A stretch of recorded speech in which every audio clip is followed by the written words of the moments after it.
Godfather, NYO, Jose Rivera. How you living today, sir? I'm good, guys. How you guys doing? Great. Great, man. Round two. I'm glad we could have done this again because the first time, like, a lot of things kind of went wrong. Yeah.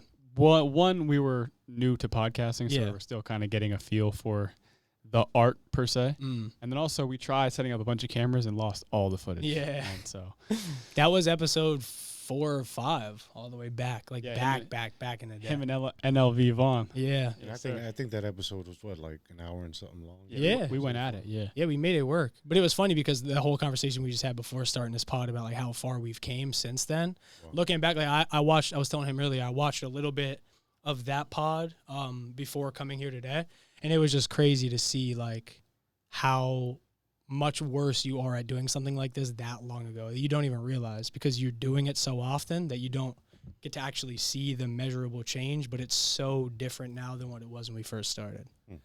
Which is interesting for you because you just started your own podcast. So that'll be a phenomenon that you experience at some point. Yeah, I'm still going through it too. Yeah. So what's that?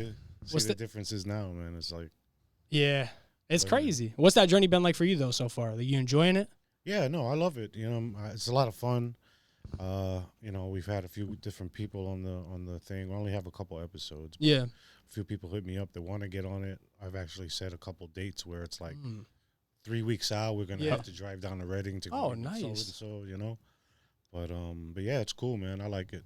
It's, you know, it kind of opened my mind to a bunch of different things. you know? Yeah. That's very interesting. So like what what style or like what is your thing? Like what are you trying to do with that's different? Like are you just focusing on barbers? Are you doing like we kind of just do anybody that is pretty interesting? Like what's your format? Like what are you trying to follow? Well, there's certain things that I like to keep it. I like to keep it with barbering, teaching barbers and showing new barbers like what to expect in a barbershop, so on and so forth.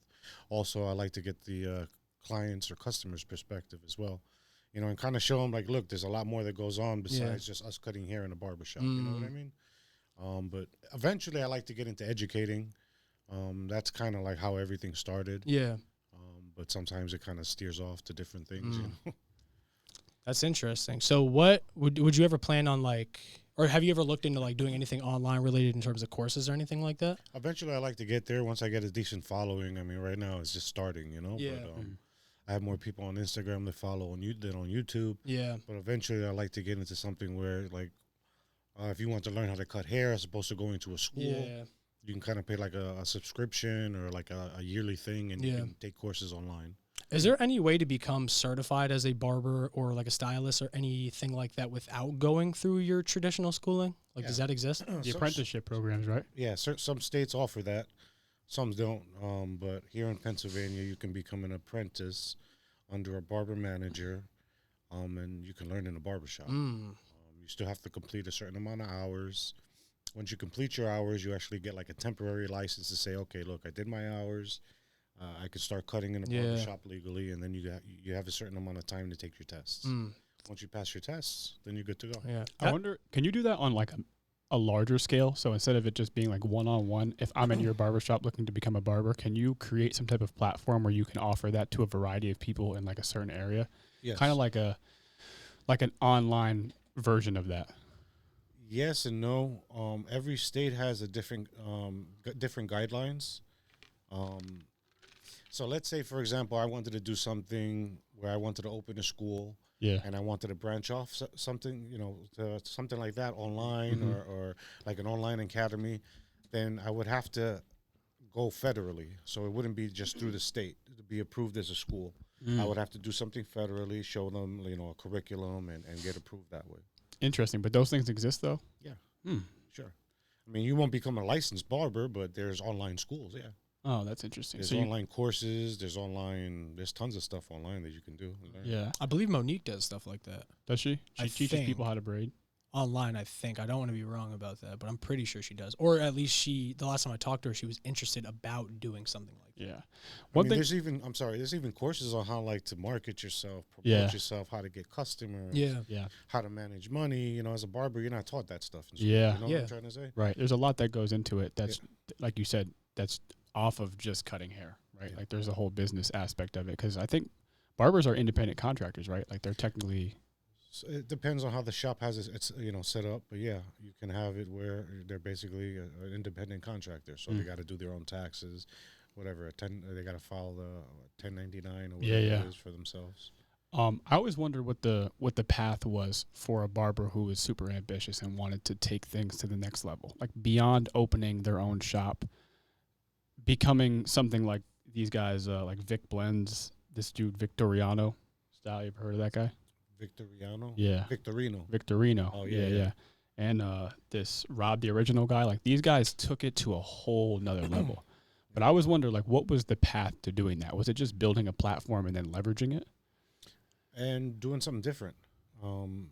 So, all right, so if you look at each one of those barbers, Rob the Original, you look at him, he's known for doing portraits and hair. Yeah. You look at Victorino, he's known for motivating barbers to become to take barbering seriously as take it more like a profession. Yeah. So you'll see, he'll get dressed up nice. His barbershop is real high end. Yep. Vic Blends is more like community oriented. So he'll go out, do things for the community, help people out. So these are that's kind of like their niche, whatever their thing that they do. Yeah. So it's about, I think it has to do with something, being a little bit different and sticking with it. You know what I mean? Yeah. Sometimes it's hard because you don't know what people are gonna take to. You know what I mean? Yeah. So I'm pretty sure that wasn't the only thing they tried. And so, they probably tried doing, educating people, and they saw they had more of a following when they did something else and stuck with it. Yeah. I would imagine that would be difficult a long time ago, though. Like now that people have social media and they can build communities on social media, I would imagine that makes that a lot more possible for people of all different types of industries, but especially barbers. Yeah, no, definitely. I mean, excuse me. There's so try to think about it. Let's say you were a barber. Yeah. Back when Instagram was starting to come out. And you were on there from when it first started, and you were posting, and you were working, and you were showing all your stuff. By this time, same thing like with YouTube or anything. 10 years down the line, you're gonna get a lot of people following you. You're gonna get a good following, because you're putting in that time, you're putting in that work. Yeah. So same thing with like TikTok. Right before the pandemic, nobody even, unless you watch Gary Vee, he was the only one telling you, look, go on TikTok. And now everybody's like, man, I wish I would have listened to Gary Vee. Yeah. You know what I'm trying to say? That's crazy. I remember those times. Like, I remember, like, right before the whole TikTok thing when I mean, me specifically, I didn't really think TikTok was going to be that crazy. I guess the pandemic made a lot of things, though, like, extremely valuable. I mean, podcasting is one of the biggest things that I think came out of that entire pandemic. True. There was, like, an entire new wave of Very true. content creation. But I kind of stemmed from people being isolated at their house and really had nothing to do. Yeah. Content creation took a very, very, very weird turn during that time, which I think we're still dealing with the effects of that now. We did a podcast with one of my, Chris, he does it with me, his cousin, and he has a podcast as well that he started after the pandemic.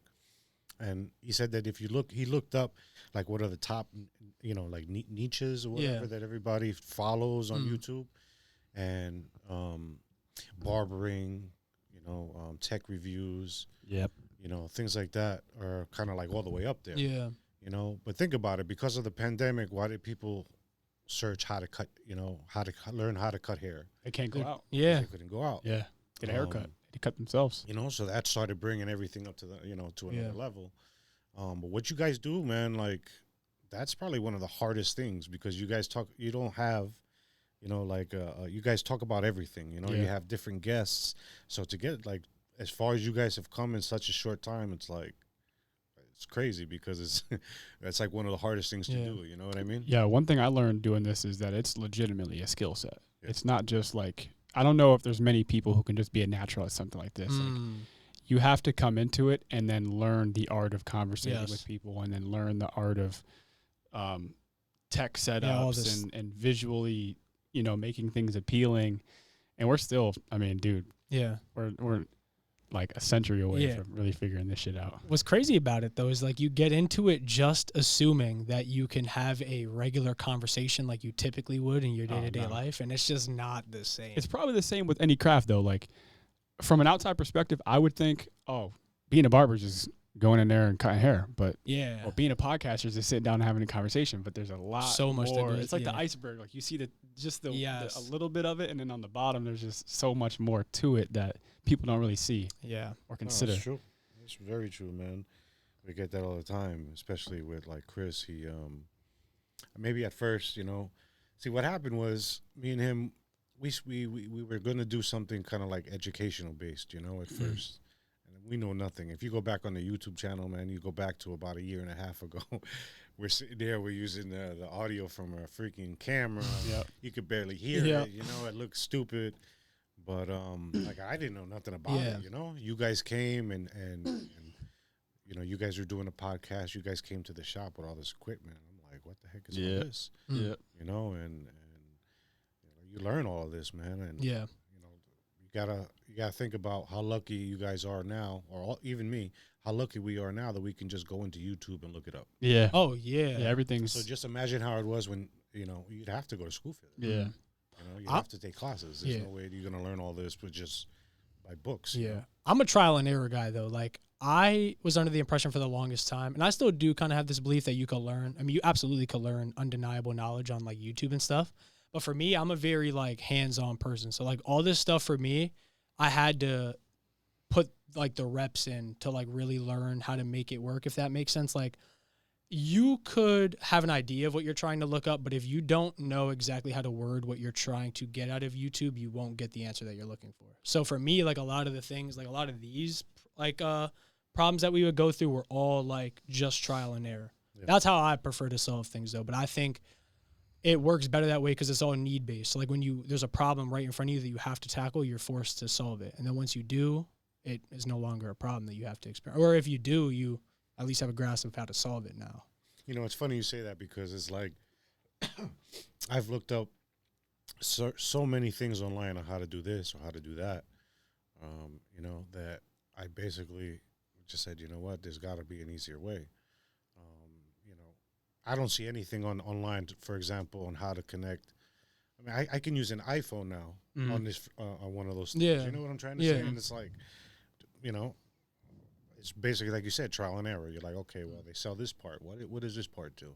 Let me try to connect this part into that Yeah. and see if it works. You know what I mean? Yeah. Like, it was crazy, but yeah, it's The biggest problem with YouTube though, like searching up shit like that, especially like when you're trying to do a podcast, is everybody's just trying to sell you on something. So like if you're looking up, like I don't remember exactly like what I would have been looking up, but say for example, like how to connect your phone Bluetooth to the Rodecaster Pro. Like if you type that in on YouTube, the first 15 videos you're going to see are all advertisements for people that are sponsored by roadcasters that are just like trying to promote it. So like it's very hard to get to the bottom of some of those things too.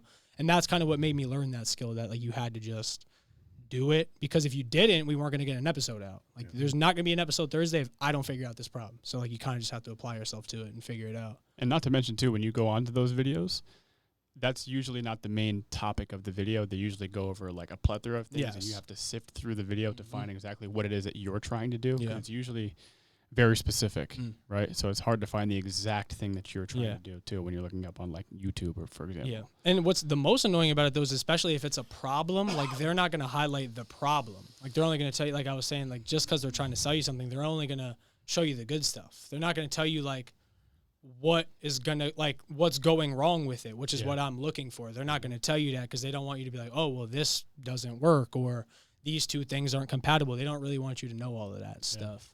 That's just the reality of it that people need to understand when they're getting into their own endeavor, whether it be wanting to open a barbershop or wanting to start a podcast or start a business or whatever it is that they wanted to do. There's a certain reality to it that I think people are a bit ignorant to when it comes to beginning these things. So there's a lot that you have to learn on the back end that you might not necessarily know yet before you're able to embark on whatever it is that you're doing. But it is worth it, though. Absolutely. It is worth it. Jose, one thing I have written down here is I wanted to know if you ever worked a 9-to-5 job, and if so, when you did, how did it feel for you? Oh man! All right, so let's get this. I didn't start barbering seriously until I was in my 30s. Yeah. Okay, I was young. At a young age, I was cutting hair. Yeah, but I never got into it until I was in my 30s. So, as a teenager, I worked all different types of jobs. As an adult, I worked all different types of jobs. I've done plumbing. I've done dispatching. I've done construction. Yep. Tons of different things. Yep. And I hated it. Every single job I ever had, it was like freaking. I was miserable. How did you get into cutting though? One day, there was a guy named Alejandro. He was cutting out of his basement. I was probably like 14, 15 years old. He was my barber. One day I got money for a haircut, and I got a machine. I was like, you know what? Teach me how to cut hair. He helped me out. Started with my friends, butchering my friends up. Had some choppy cuts. Yeah, same thing like everybody. Yeah. All myself. I had kids. I was always cutting myself, cutting my kids. I would have my kids holding the mirror. Yeah. They'd be there for like an hour. Yep. Ask Jose, he would tell you. He used to hate it. He'd hold it, I'm over there trying to give myself a fade, Yep. You just learn that way. So you're going through all these different jobs and you're not really liking it too much. At what point do you decide, I got to do something, man? I got to make a move and then choose barbering? I was older. My kids were a little bit older. I still had 2 young kids. And I just got tired of it, man. I got tired of working for somebody else. I got tired of being told when I could use the bathroom. Yeah. When to have a cigarette break, when to eat, things like that. And I had an opportunity that, somebody was like, "Oh, you'd like to cut hair?" I was like, "Yeah." He was like, "Well, I'm looking for a barber." I wasn't even licensed at the time. And I was like, "You know what? The heck with it. I'm going to try it."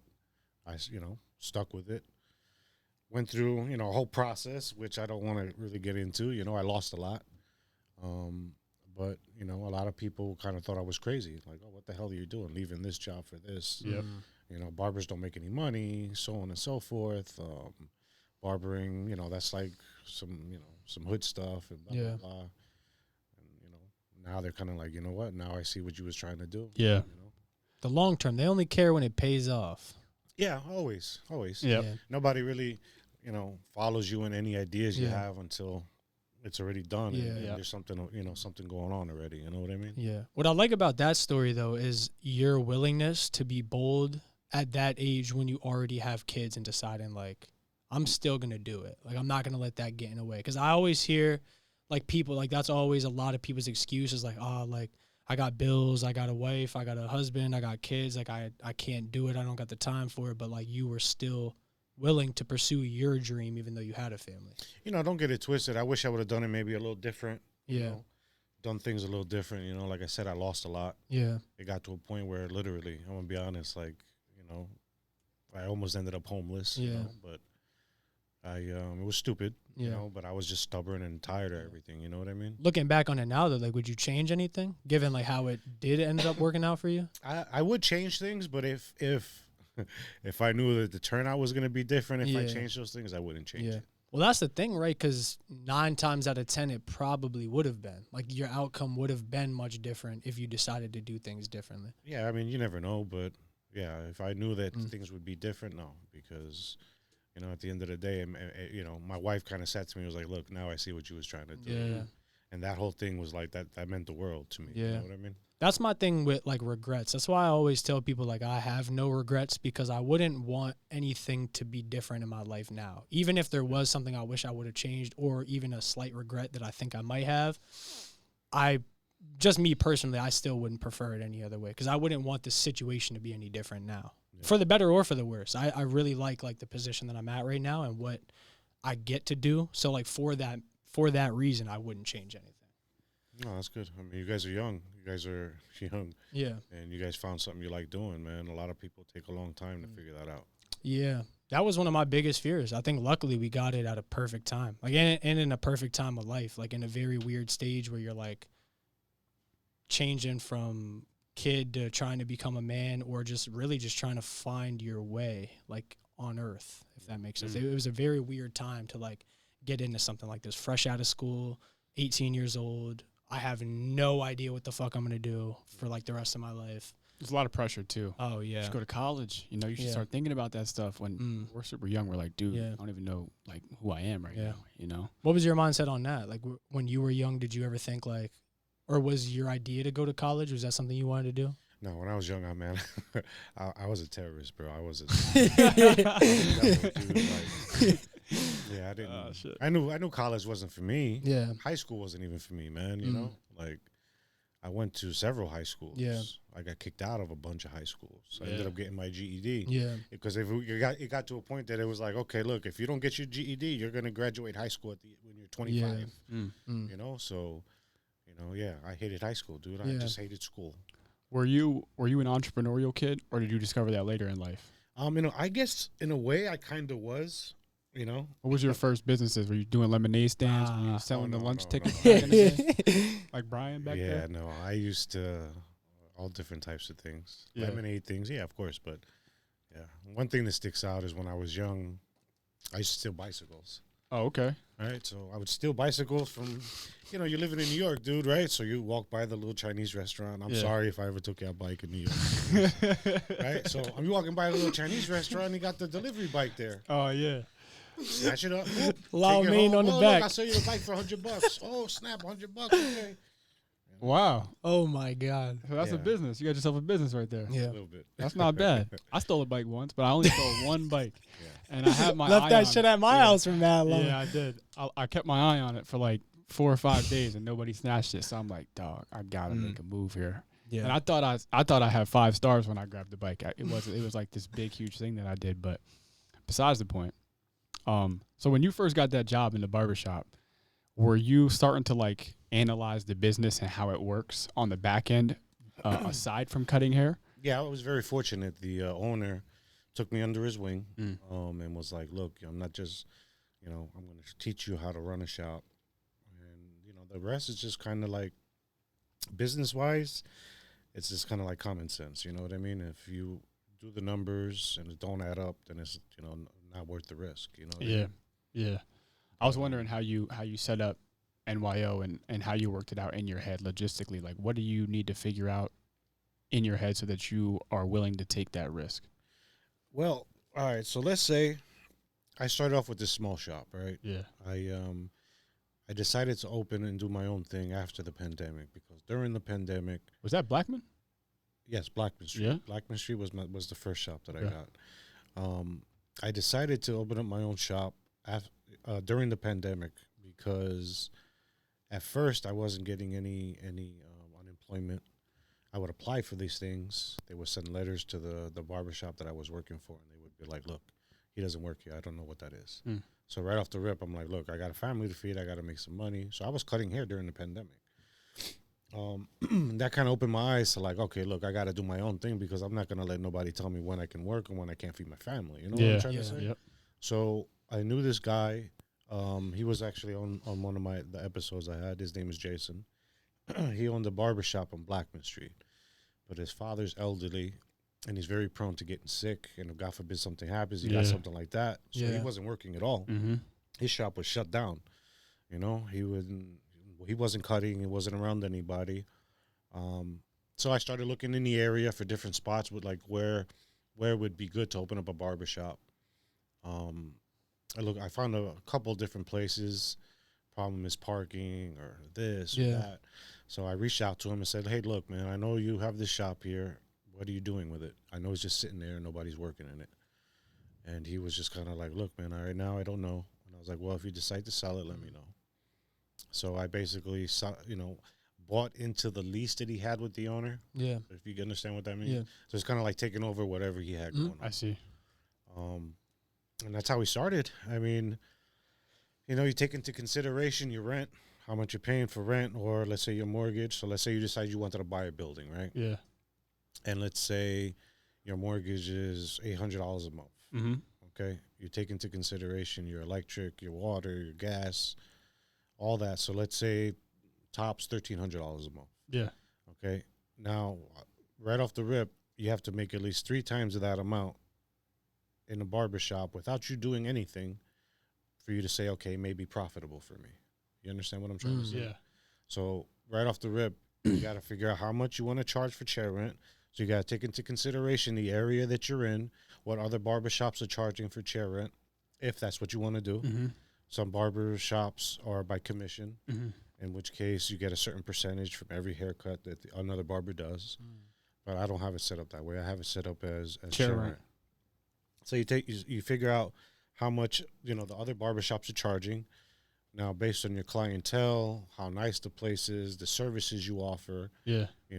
That's when you figure out, okay, well, I'm going to charge $200 a week, $300 a week, or whatever it is. And then you take that and you figure out how many barbers you could fit into the barbershop. And that's pretty much what you make in a week, Now, the reason I thought that would be an interesting question, and I'm glad that you went in depth in explaining it, is because I feel like if people are more in tune with thinking that way, then they can really change themselves financially, because it really just takes some number crunching in your head to be able to figure out how to make a business, right? And a lot of people, struggle with the job situation and the financial situation that they're in. But if you get creative enough, you can create a business out of anything. Like if you think to yourself, well, I want to start making some money, but I don't know what to do. Here's a pressure washer, and this is $400. And if I charge people $50 a driveway, and I get 5 sales a day, then they have themselves a business. Make your money back in 2 days. Yeah, right. You have to think about it in time wise too. So let's say, like you said, all right. So then from Blackman Street, we're going to kind of continue because this is going to add to what we were saying. Sure. So from Blackman Street, we started getting real busy. Mm-hmm. People were double parking in the street, getting tickets. I remember. I was one of them. And, so we were like, we're going to find a bigger spot. Yeah. We found a bigger spot. Rent was like triple. Yep. So now we add more chairs into the barbershop. Mm-hmm. Now I got to do a build out, So aside from just, taking my stuff and going there, I got to build this place, So that's money you put aside also. So you have to take all of that into consideration and kind of sit back and say, okay, I'm about to sign a lease for X amount of time. All this money that I'm putting in, I have to be able to make it back within a third of that lease, Mm-hmm. So, you have to take all that, Yeah.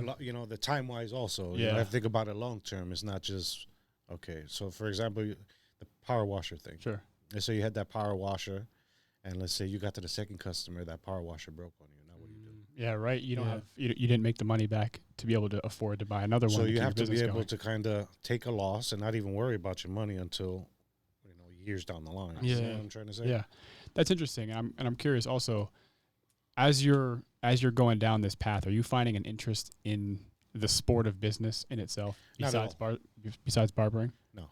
Really? The sport of business, no. I investing and doing things, yes, but as far as like opening another business, it has nothing to do with barbering, no. Because I'm gonna be honest, I don't nothing else. I see. So like you're all like that's your thing. You found your thing. Yeah, that's it. I don't know anything else. I wouldn't be able to open up a mechanic shop unless I buy it from somebody. Yeah. It's already established, and then we do it that way. But Do you think at any point in the future you'd be able to, or would you want to open another barbershop so you would have two simultaneously kind of going? yeah, I mean, of course, I'd like to open up 10 if I could. Yeah. Really? You know what I mean? But Would you stay local or would you want to get out of here? Would you want to go somewhere else if it ever like the situation ever made sense? I mean, it wouldn't make sense to open up another barbershop locally unless it's within like, the area from like, let's say one in Wilkes-Barre, Scranton, or something like that. But like to open another barbershop in Wilkes-Barre is kind of pointless because you can be on one side of Wilkes-Barre to the other in like 5 minutes, Yeah, it'd have to be another town. If you had like say X amount of shops, 5 to 10, do you feel as though you would need to take a step back from being like the main guy, or is that something you're not interested in doing either? Yeah. No, you'd have to. You'd have to put somebody in play in every single shop. Would you be willing to like be able to take a step away from being the barber and like focusing more on the business in that way, or would you rather? I mean, ultimately, me cutting hair is not the plan. You know what I Yeah. mean? Like, I don't want to be doing this for another 5 years. It's not gonna happen. Interesting. That's fascinating. That is. But eventually, I like to branch out. Like I said, I like to do some educating, and there's no school in this area, so maybe I can get into something like that. Open up a school, do some online stuff. Yeah. Originally, I did want to keep both barbershops, okay? I did want to keep Blackman Street, and I did want to keep the one on Carey Avenue. but it just didn't make sense. Yeah, You know, I that's get that. literally like, Got it. If you can go anywhere, ideally, and like have your NYO shop wherever you wanted, where would you go? Would you stay in Pennsylvania or would you get out of here? I don't know. You know, to be honest with you, I'd like to go somewhere where the client, you know, I don't got to deal with snow. But I mean, aside from that, you can take a barbershop pretty much anywhere. As long, you know, it's all about the barbers and how you promote yourself and how you network and, you know, how you get out and do things, you know. So what is your plan right now with, I guess, just the overarching idea that we keep talking about content creation? Because I know like that's been a big part of your business for a while. What do you like? What's your next step with that? What's the next plan with your content creation? Obviously, focusing on the podcast, but like, what could people expect coming from your content? Well, if I start to get a good following, you know, you can expect to take courses online. Or, you know, I wouldn't say like marketing courses or how to promote your shop, or how to promote yourself as a barber, because there's tons of videos out there. I'm talking about, look, I don't know how to cut hair. Yeah. I'm going to sign up and I'm going to learn how to cut hair. You know, if you're a visual learner, it's something perfect for you. Yeah. If you're a hands-on person, if you don't have somebody there and you're not following what I'm telling you and showing you, you're not going to learn that way. You know, eventually, later on, you know, school would be ideal, but I mean, for now, that's probably the next step. Have you used your podcast for anything similar to that without it being like the main thing? Like, not yet. Like I said, I reached out to a few people. I mean, that's probably like one of the hardest things here in the area is to get other barbers to kind of want to get in on your idea of things, you know? They're not, some of them are cool, you know? I do have something set up with a couple of them, but we also go to like expos and competitions and things like that. So pretty soon you're going to see us at these expos, and we're going to kind of set up something where, you know, we could do the podcast in the expos, talk to other barbers, things like that. Yeah. But like I said, there's a few that we're going to be traveling to. I'm still learning how to hook up Zoom to that thing there, so we can kind of do like a split screen with people from other states and stuff like that. So that idea that we were talking about pre-pod about what you want to do in the shop, I think would be a crazy idea if you were able to do it successfully. Because I can't really think of the best way of doing that yet, but I think that would be so cool. Like the, you know how we talk about the one, I always forget the name of it, but that barber podcast that like LeBron and them guys always go on. Oh yeah, that's you know a really cool idea. It is. It's really cool. I forget what it's called, but it's a very cool show idea. But it like that reminds me of like almost exactly what you're talking about. It's like the couple of guys that work in the shop, a couple friends of the people or the person that they're interviewing, and then like say like the episode I seen was the LeBron, and then you got LeBron in your chair and you're cutting him up, and it's just like a big group of people just like laughing, joking, talking about whatever his life, podcast style, but like barbering at the same time. That's like the vibe I got from like what you described to me. yeah, pretty much. I mean, as a barber, you meet so many different people, you know, and so many different trades or whatever, and you know, a lot of people have a story to tell. You know, whether how a police officer, you know, was on TV. You understand what I'm saying? To, you know, people like to get their story out. Sometimes as a barber, you hear certain things that you're like, what the heck is going on? You know, but it would just make great content, I think. You know what I mean? Yeah. What have you had any like, I think we asked this on the first pod, but what is the craziest experience you've had since then in your shop? Like anything nutty happened? Since the first pod? Yeah, I believe we asked that question on the first pod. I think we asked like the craziest thing to happen in the barbershop. Yeah, crazy barbershop stories. I forget what it was. Do you remember what the story was? No. Actually, yeah, I think it was like something along the lines of like you had a guy in your chair, and I think he was like on the phone with his wife. He or wanted something. to cut in like 5 minutes or something like that. I think it was that it? I don't know. I could be mistaken. I could be thinking of he something was running else around on his lady. Might have been. And she was posting it on Facebook, right? I don't know. Yeah, I think that was one. story. I'm not gonna say who it was, and it wasn't, you know, like it wasn't crazy, you know, but I mean, stuff like that happens. You know what I mean? But yeah, that happened in the shop. I wasn't, you know, supposedly she wasn't running around on him. It was just kind of like, you know, he kind of used what I all right, so fuck it, I'm gonna say it. Oh shit! All right, so I have this, you know, I follow this woman. I met her first, you know. Yep. She has kids. Yep. And you know, after a while, I start cutting her husband and the kids, and she's not around. So one day, you know, I see certain posts, And all I asked this guy was like, look, I just, you know, he was going on about what the heck is going on in his life and blah, blah, blah. And all I said was, hey, no, I wondered because I saw a post and I was just like wondering if y'all was okay. That's all I said, bro. Later on that night, I get a freaking message like this long, you know? Yeah. Oh, I can't believe you called me this. You said I was that. Oh, man. Man. And I'm like, what the? Yeah. You know, and I'm like, listen, you know, you can take it how you want, you know. From now on, do me a favor, tell your husband to keep you in his personal life out of my chair. I didn't say all that. He took it out of, you know, whatever. He just blew up, you know? Yeah. But that's basically what that turned into. That wasn't the craziest thing, but yeah, that was just one of the things that was like. Anything since then that was like equally as funny, if not funnier than that, or crazier? Yeah, you get stuff, man, you know. I ain't gonna say in the shop, but outside the shop, man, actually. Oh, there was yeah. a car, somebody was driving a car.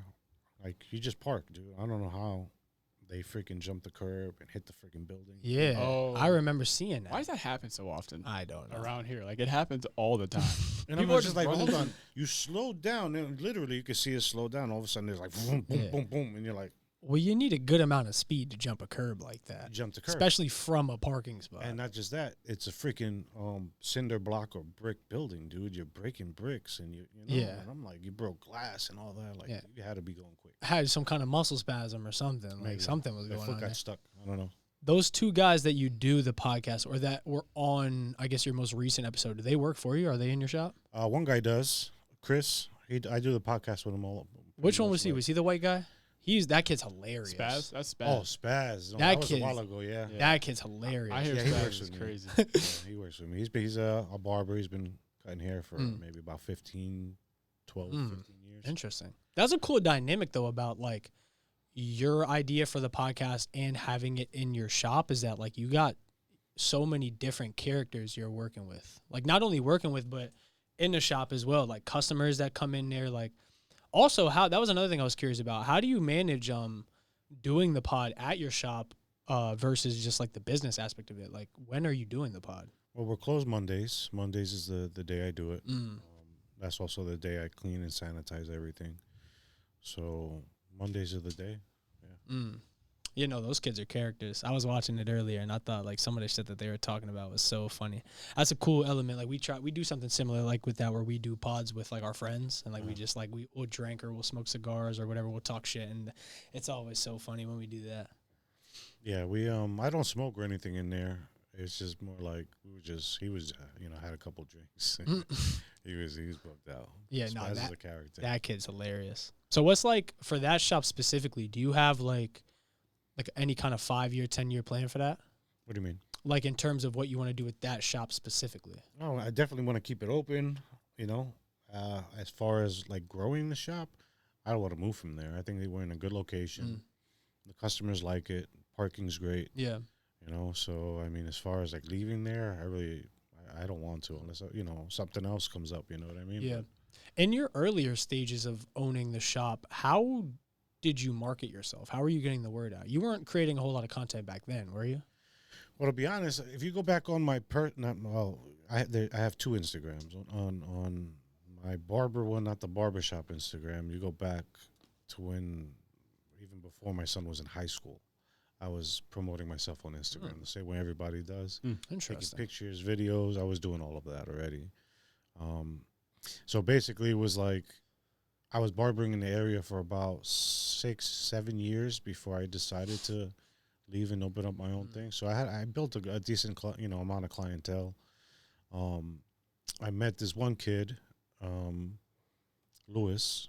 He came looking for a job in the barbershop. We're like, all right, let me see your haircuts.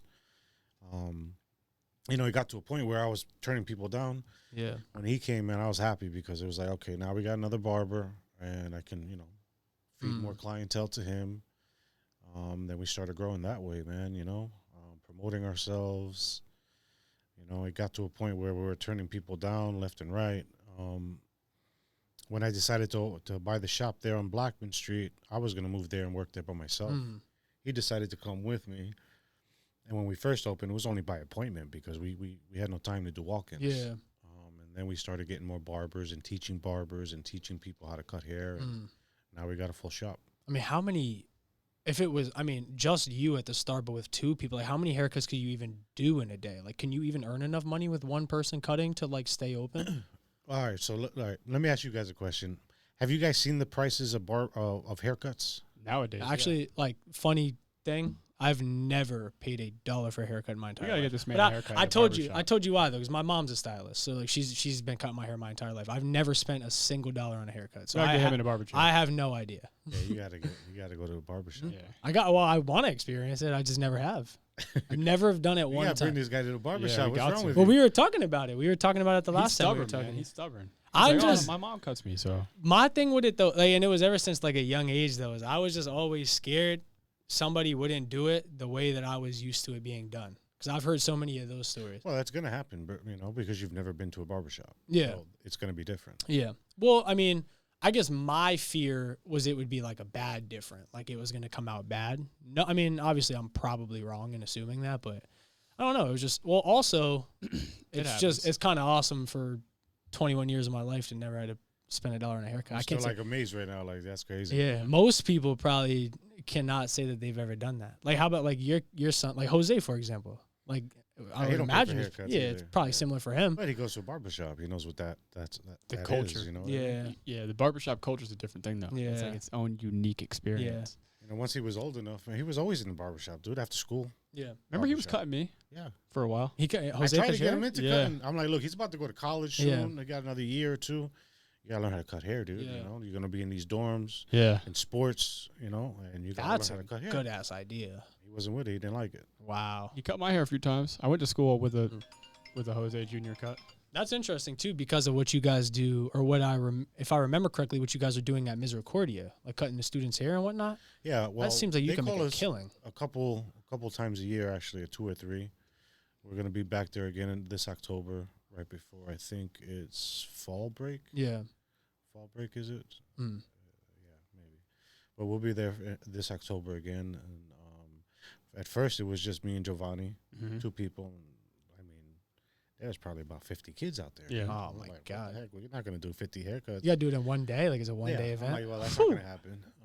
And then they started, getting us more. All right. So a lot of people think that we do that for free. Yeah. They pay us to go out there and do it. The school, right? The school does. Yeah. So this is like probably the first time I ever heard of a school paying barbers to come out and cut their students because there isn't a barbershop in the area. Mm. You know what I mean? Yeah, there's just all woods around there, isn't it? Closest thing to Misericordia is there's a Wilkes-Barre. couple shops, but Dallas. not barbershops. Yeah. You know? Dallas. I'd imagine Dallas doesn't do the best job at cutting people's hair. The interesting thing about barbershops is there's different brands of barbershops. You know what I'm saying? Oh yeah. There's like the Caucasian barbershop Oh yeah. where you walk in and it's a real old head and like a button up. He You said got- different brands. Different brands. I mean, There I knew is. exactly what he meant though. There is. And then there's, the primarily Hispanic barbershops, and that's where you go to get the crispest Yeah, cuts. the For some crispest reason, cuts. the Spaniards just have the best. They're just the best with the clippers. I don't know what it is. Yeah, basically that's what it is. You have people. The culture cuts. That's what it Yeah. is. So culture this cuts. college, they're into Tough name, by the way. sports. I'm patenting that. Culture Don't touch cuts. that. That's Culture tough. cuts. Somebody's barbershop is definitely called that. So this school, they're into sports. They'll go out and they'll recruit some kids. Yeah. Or I can't say they recruit them, but they'll go out. They'll get kids from New Jersey, New York. I've seen kids from California, Yeah. and they come to this school, and it's like, okay, it's kind of they don't have a shop, they don't have a barber shop. There's a lot of things that they're used to from their hometown that they don't have. So Right. this school kind of brings a little bit of Yeah. that to them. You know what I'm trying to say? The Caucasian cuts only in Dallas. That's all they got out there. The Caucasian cuts. I went to one of those once and I regretted it because. Oh my To tell god. you the truth, I was hard on some money. I'll tell you the honest truth. Like, I was hard on money. I needed to cut. I was wolfing out here, and so I went to one of those shops. And I told Giovanni, I'm not paying you $40 for a cut. So I got to go get this job for $10. Oh and I left my the barbershop like, oh my god, I was wearing a hat for like 4 weeks. Sorry, No, God. you know the funniest story. story about I'm about to air Jake out now. I gotta find that. I gotta find the video. You know what I'm talking about, right? So there's a barbershop right across the street from Myers High School, and I guess like there's a guy, he's like mad old that runs it, and I Yeah, guess That it's guy's just been him. there forever. Yeah.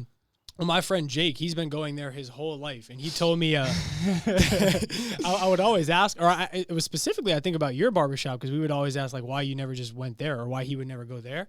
And he was like, man, I'm living off. I guess the guy gave out like a booklet of free haircuts during the pandemic, so like he had like little vouchers for like free haircuts. I believe that's how the story went. My fault if I'm getting it wrong, Jake. But he would always be like, nah, man, I'm just going to keep going there. I mean, I get free cuts.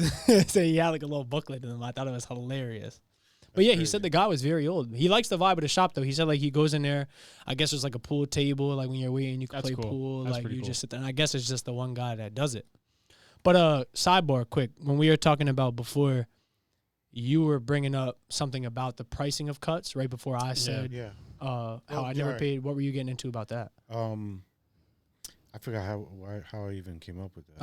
I was talking about something about how much money you make as a barber. I asked you because you were talking about your earliest times running the barbershop when it was just you, and then when Louis came along, and then it was the two of you guys. Yeah. I was asking like, oh yeah, and then he asked about how many haircuts you do in a day and how much are haircuts. Here's that cut, by the way. Oh Jesus! I asked these folks for a fade. You put that thing on camera. Yeah, you got to send me that. No, we'll put it on there. We'll put it on there. Send me that. Yo, Brian, can you write the time down for that on the notebook? What is that? I don't know. I called it the Buster cut. That's how I felt. Like the Buster Douglas? You didn't even use a trimmer on it. I was like, yo, can I get a fade? I want a 4 on the top and a 1 around the sides. Yeah. And I don't know. Maybe they took it. I don't know. I don't know the barber lingo, but yeah, they did me in for one. But it was a $10 cut, so. I'd imagine you personally would probably have to turn somebody away with a $10 cut, right? Or what do you do for somebody that asks for a $10 cut? It just won't happen. Yeah. You used to give us free cuts for prom. Remember that? Yeah, I remember that. That was cool. You know, there's certain situations. I get it. Haircut prices are a little costly. Yeah. You know what I mean? But there's other options out there. Yeah, absolutely. You know, but $10 cuts. I mean, you guys see. You can go on Booksy right now. I think I'm booked for like 2 weeks. That's awesome. I'm not going to be able to fit in a $10 haircut. Yeah. You know what I'm trying to say? Yeah. You know, but there's times where, all right. So there was a situation where there was this kid. I believe he was from Texas. He was going to school in Scranton. He booked with me for the first time because he saw it on Google.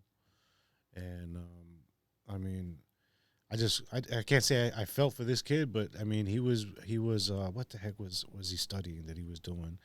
I think he was becoming an engineer, something like that, you know? So he left Texas, came out here to do school and work. And he was like, look, this is the first place I found, so on and so forth. And he seemed like a real good kid, man. And I had nothing to do with money. I had nothing to do because he couldn't afford a haircut or anything like that. And I just gave him a free cut. And I was like, look, man, keep doing what you're doing. You know, it's on me today. You know, like his story with, everything he said to me, I was just like, man, this kid's got it together. Yeah. You know, like he's all the way out here. He's going to become an engineer in probably another year when he gets done. You know what I mean? And, so I do things like that sometimes. But, I mean, nowadays, if you're walking into a barbershop looking for a $10 haircut, that's just not going to happen. Yeah. It's a no-go, yeah. The game has changed, I'm surprised that there's even a barbershop that charges $10. Yeah. What's crazy is how quickly it changed. Because usually when you see prices rise, and it usually happens progressively, it'll go from like 20 to 25 to 30 to That's the problem. A lot of people, haircuts stayed about $15, $20 for years. Yeah. They never went up in prices until the pandemic. Pandemic happened, and now, barbers over there, a box of gloves used to cost $10. Now a box of gloves is $30. That's crazy. I think a cool care to disinfect your equipment was $5. Now it's $10. Mm-hmm. So prices, certain things went up, and, so barbers had no choice but to do that. Yeah. Aside from that, the time that, after they let everybody come back to work, it wasn't just you can just do walk-ins. Mm-hmm. It had to be by appointment. You had to sign your name in a book with your phone number to do client tracking. You used to have to freaking, you can't do your beard, so you're giving somebody a haircut with a mask on. Oh, my God. You had people that walk in without masks. Now you're supplying masks. Yeah. You have to have a little station for, sanitizing. You have to use disposable capes. So it's like, look, I'm going to do a $15 haircut, but yet I'm spending $5 or $6. Might be losing. Just to get you to sit in the chair. Yeah. You know what I'm trying to say? Yep. So it just wasn't making any sense. But now, after the pandemic, the prices stayed the same. And now, everybody, you're doing a lot better now. You know what I mean? Prices of things are still going up. But yeah, it makes sense. To be a barber nowadays is an honorable profession. Barbers are making a lot of money nowadays. Yeah, I mean, that's the thing. That's probably the one thing I would change about barbering, is that people don't take barbering seriously. Yeah. Some barbers don't take barbering seriously. Sure. You know, you get a list of professions, you go and fill out an application. Nowhere on that application says barber. You understand what I'm trying to say? Yeah. Career day. Prior work history, Yeah. nothing. Which is crazy There, because you of have how to much. write it in. It's crazy because of how much goes into it. Like you gotta know how to be able to like talk and deal with customers. So customer service, that's right off the rip. That's not even counting like what goes into actually being a barber. And then you got to be personal. And then in your case, you got to be able to run the business as well, be able to manage money, be able to, like, there's so much that came from you just wanting to be a barber that's pretty ridiculous that it's not looked at as it's not more respected, I guess you could say. Yeah, but all that goes back to just like what I was saying. Some barbers don't take barbering. Yeah. I think it's what he was saying earlier too. It's like the iceberg thing. You really only see the tip of the iceberg. You really don't get to see what goes into it. So like 9 times out of 10, if you tell somebody you're a barber, they think, oh, like he cuts hair. They don't think like everything else that goes on behind the scenes that is crucial in you just cutting hair. You know what I mean? Right. So it goes back to if you don't know how to manage money and you're a barber and you're paying chair rent, it's a problem because you're going to have cash every day. Yeah. You're not going to know how much money you make. You're not going to be able to know how to track any of it. Let's say you're doing it for 10 years and now you want to go buy a house, right? The past 10 years, I got no paper trail showing how much money I actually make. You can make $100,000 a year if you actually, but if you don't have if you don't have a paper trail showing how much money you make or your deposits or whatever the case is, you're never going to get that loan for that house. Why do you think that personal finance isn't taught in schools for high school kids? Well, they don't want us to know that. Why? I just think because it dumbs us down. Like ever since. This is another thing we were talking about too, not too long ago, on the curriculums in schools. I feel in a way kind of dumb things down. For whatever reason, I don't know why, but we were talking about how we had 2 people that went to school. They didn't speak English.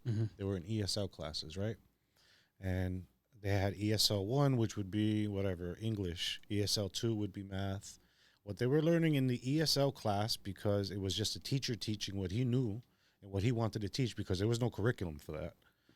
And then after he did his ESL class, he would go back into his regular class, and it was like, such a big difference. What he was learning in his ESL class was far more advanced than what was going on in his regular class. Because he had to follow the curriculum in his regular class. Is that Correct. what you're saying? So, he kind of felt like, what the heck is going on?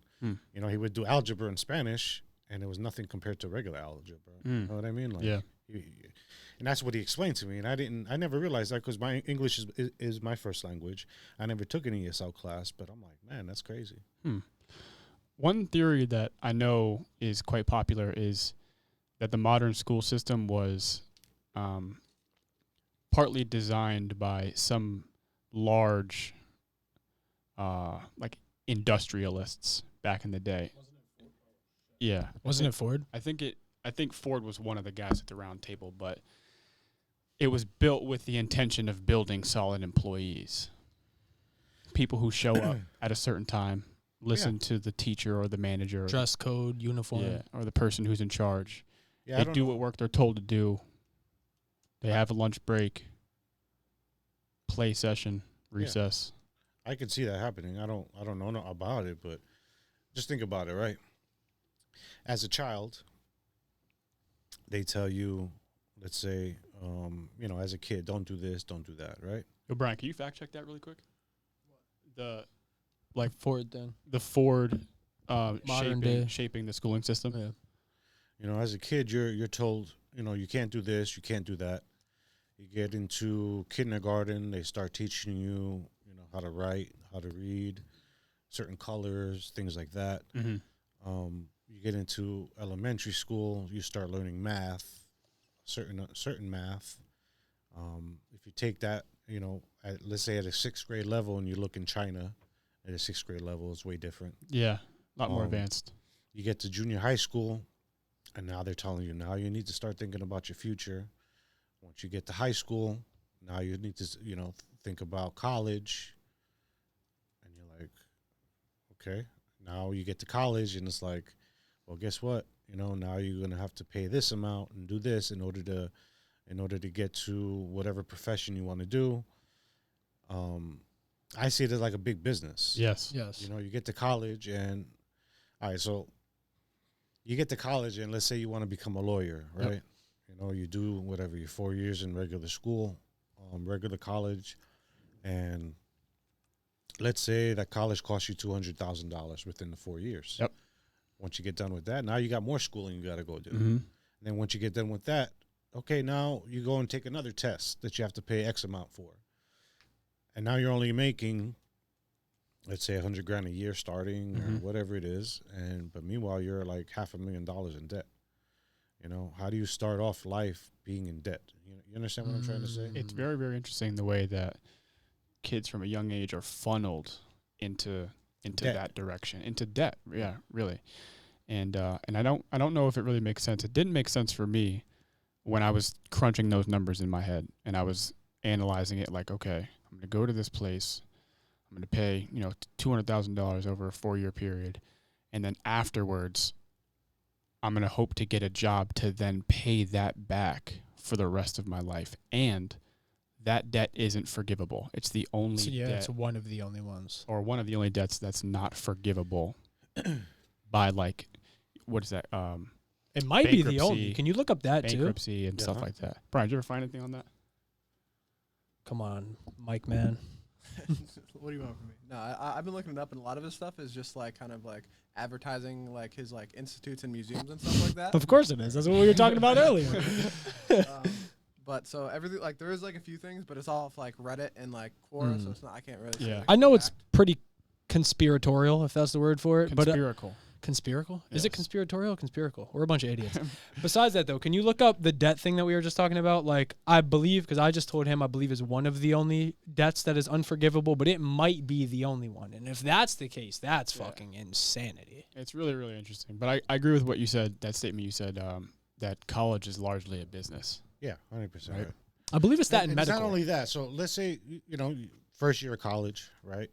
On campus, you're going to see a lot of people handing you credit card applications, things like that. All of a sudden now on your laptop, you got pop-ups or whatever, credit card applications, credit card. They're real quick to give somebody 21 years old a credit card for $2,000, knowing that they don't even work, dude. Yep. You know what I mean? And it just shapes you to be into debt. You know what I mean? And I just think that's what's crazy about it. But Same if you were to thing go with try for a business loan, different. They'll give you $100,000 a year to go to college. Yeah. But when it comes to, hey, I want to open this business, it's like, man, you're going to need more than that. The thing that always worried me about college is how everybody seems so hypnotized by the idea that that's the only way to be successful. Like when you tell somebody older than you or even in your age that you don't go to college, you're like, what? You don't go to college? Yeah. College is like the only way to be successful in modern society. Wait, do you do a trade? No, I don't do any trades either. I don't fix cars. And then you land into the ditch digger category. Yep. Remember that story? I'll never tell that forget story. Real quick. Tell that The story real ditch quick. digger Yeah. story? All right, so we was, working at Keystone Games, you mean? Yeah. Shout out Uncle Keystone. Uncle Keystone. But no, we had one guy, I guess I'm a lot better at it now. I still have somewhat of a hard time, I guess you could say, when that question gets brought up, like, oh, do you go to college? I answer it pretty well now, but at the time, I would even say at that time, I was still probably a lot more hesitant to tell people, like, oh, like, I don't go to college, like, I don't have a awesome job or anything like that, and this was in the very, very, very infant stages of this whole journey. I believe we had just started podcasting when this individual said this to us, and he asked us both, he was like, you guys going to college? And we're like, nah, like, I don't even know if we told him about none of this, but, fuck it, you don't even need to know about any of that. Yeah.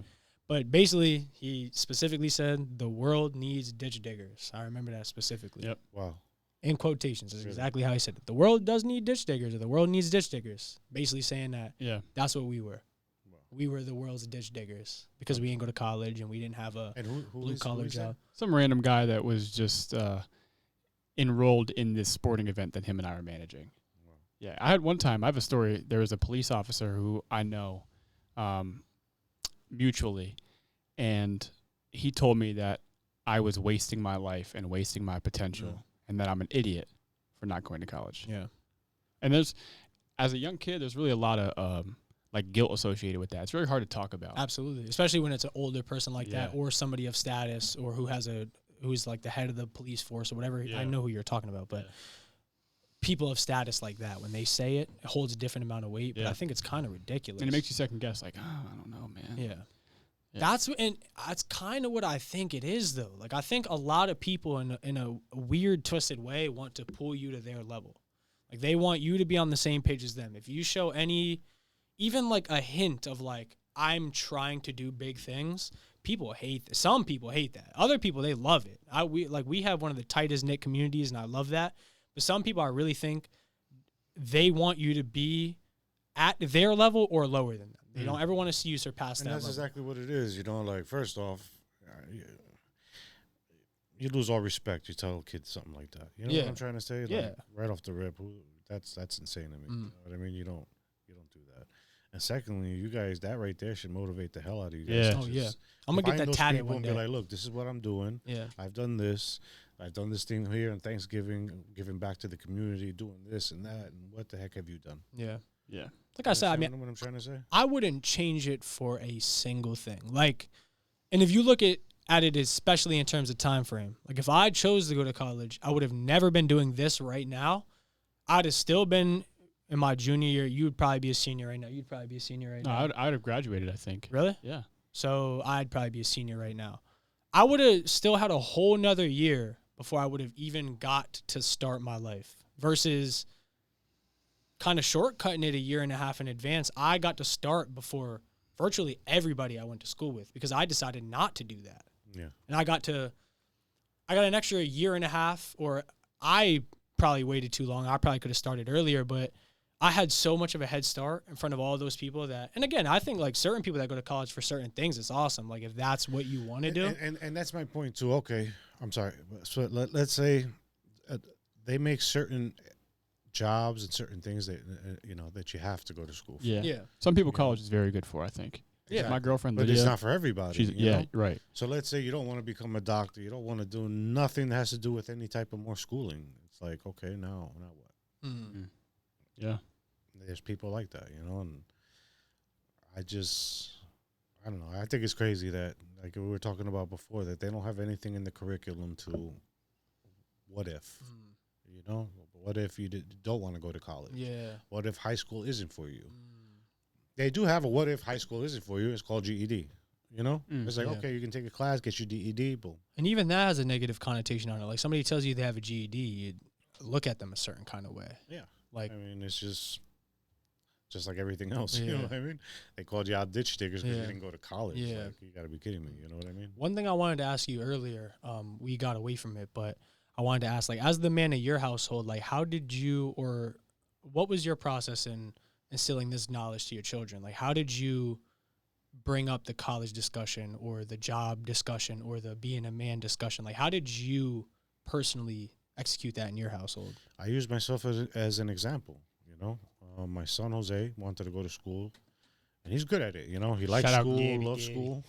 Throwing the javelin, right? He's doing pretty good. Yeah, he's doing what he went to school for, but that was him, and which is fine. I support him in 100% of what he wants to do. But I've always mentioned that, look, that's not for everybody. My other son didn't really want to go to college. There was nothing that he, interested him. Yeah. He was more into the trades, he was more into like hands-on things. Yeah. My other son, Louis, he's 21 now. But after he graduated high school, he started working as, construction, things like that, because he liked it. And I saw him working in a warehouse. And I'm like, dude, what the hell are you doing working in a warehouse, working nights? You're only 19 years old. Yeah. Man, And I kind of took him under my wing and said, look, you like to work with your hands. Come with me. I'm going to teach you how to cut hair. And let me know if this is something you like. You can stick with it. You don't have to kill yourself. Yeah. You know what I mean? And he did. He's doing great now. My barber. No, really? Yeah.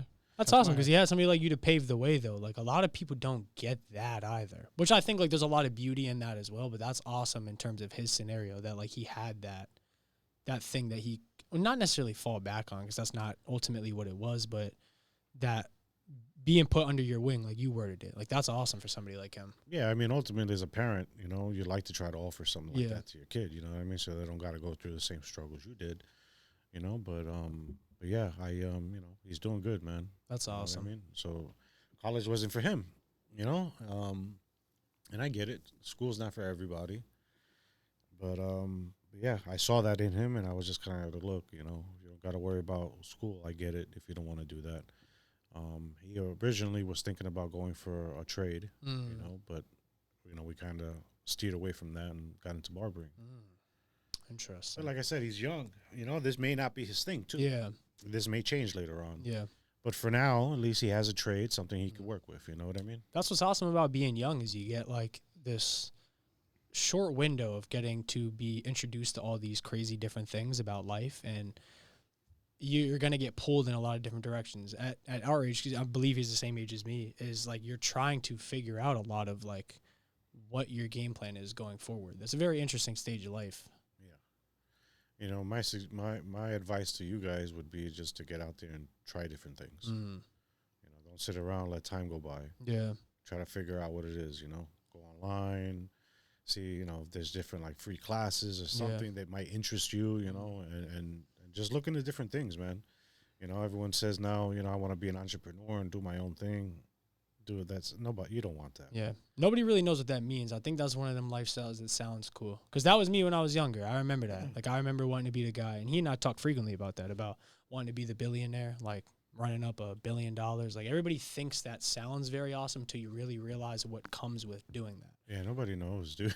Yeah. I mean, I'm not a millionaire either, you know what I mean? But there's a lot of work in just being successful and doing your own thing. You know, you're creating something and you're trying to, you know, it's just not easy. Yeah. We've been doing this for over 1.5 years and haven't made a single dollar. Yeah. Like, stuff like that's pretty crazy. We spent some money, We've spent thousands I of gotta dollars. go pee real quick, BRB.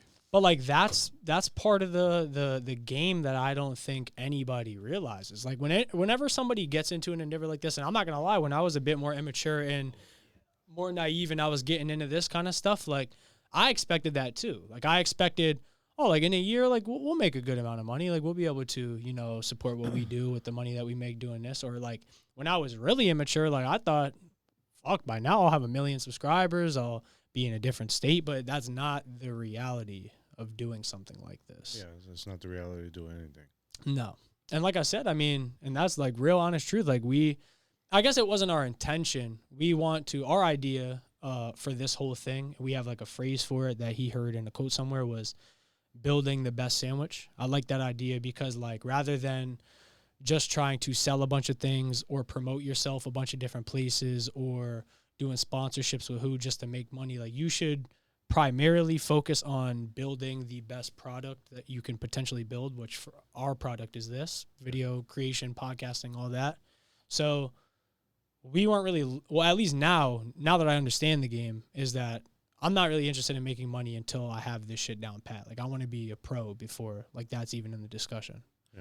And that takes a lot of time. People don't realize that. People look at like the glamour and like what Instagram shows you, like the watches and the. Let me ask you a question. Have you ever thought about reaching out to maybe a news station or reaching out to any of these shows here that are local in the area and say, look, I'm willing to kind of, you know, provide my services for free, even if I wanted to, you know, for you just to even learn how to do everything?